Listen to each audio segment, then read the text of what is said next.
知啊，呢個 source 係 credible 㗎，你唔得用呢個 source 喺個 paper 入邊，咁樣嘅話唔得讀 P 㗎，你唔知。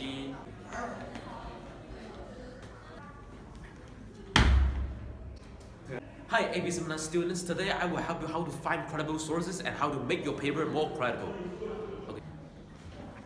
When doing your research, having controversy with friends or writing an article, you need to have credible evidence to take down some argument to prove your claim, especially when talking about the academic things. If you miss the point, you and your evidence or argument will look silly or embarrassed. So, in order to prevent the confusion that Dustin have when he's researching, let me and my pals to introduce you the CRAP. This 5 method, CRAAP, will help you in your research paper and make your research paper more credible and help when you're researching.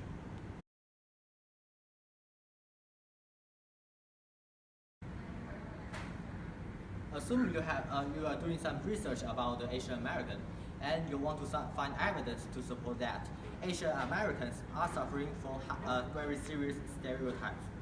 After research, you find a statistic showing that more than 70% of the people believe that Asian Americans are considered as the yellow peril. Assume that the statistic has a very good methodology and large enough sample size. Should you believe this statistic immediately? Well, the CRAP test will tell you no, you shouldn't. Because you shouldn't believe a source before you check the first ingredient of the CRAP test, which is currency. And the currency represents the timeliness of the information. And it is extremely important because the situation might change over time. The answer is no. And the CRAP test tells that you shouldn't believe a source before checking the first ingredient of the CRAP, which is the currency. And the term currency represents the timeliness of the information. And this is extremely important because after time, the situation might change from one to another.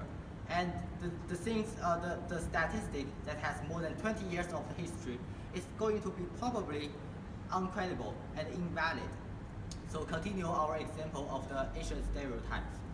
So it turns out that this statistic is coming from the 1950s, when the Asian American is still unpopular to the United States. And this stereotype were completely eliminated by the modern stereotype. And these affairs highlight the importance of the currency, especially when talking about the topics that can change over time, such as stereotypes. After researching for a long time, you finally find statistics from last month. So, can you apply this source to your paper? Well, you have to check the relevance condition before doing that. Relevance in AP seminar means if your source related to your topic or support your claim. Well, for Asian stereotype in America, suppose you find 2 sources. One is Asian stereotype in Europe and another is Asian stereotype in New York. So which one would you choose? Let's look at our main topic, Asian stereotype in America. The first source mentions Asian but missing American. But the second source mentions Asian and it is data collected in a specific city in America. Therefore, we choose the second one because of relevance. After you determine which source is more relevant, then you need to check the accuracy of your sources. Because the accurate information is the premise and basis of your valid argument. And it will also affect your strength of reasoning. For example, as you read, you find sentence says that the affirmative action was established by Clinton. Well, but the truth is, the affirmative action is proposed by Lyndon B. Johnson. Therefore, you have to question the accuracy of this source.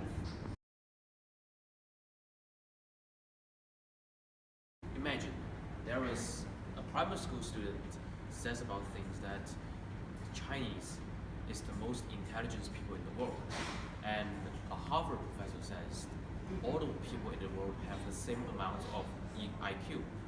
Which one do you believe? Well, although both of them doesn't make any sense, but I guess you would believe the Harvard guy, right? So the next thing we are going to talk about is authority. So authority is about your sources, is very important to your sources credibility.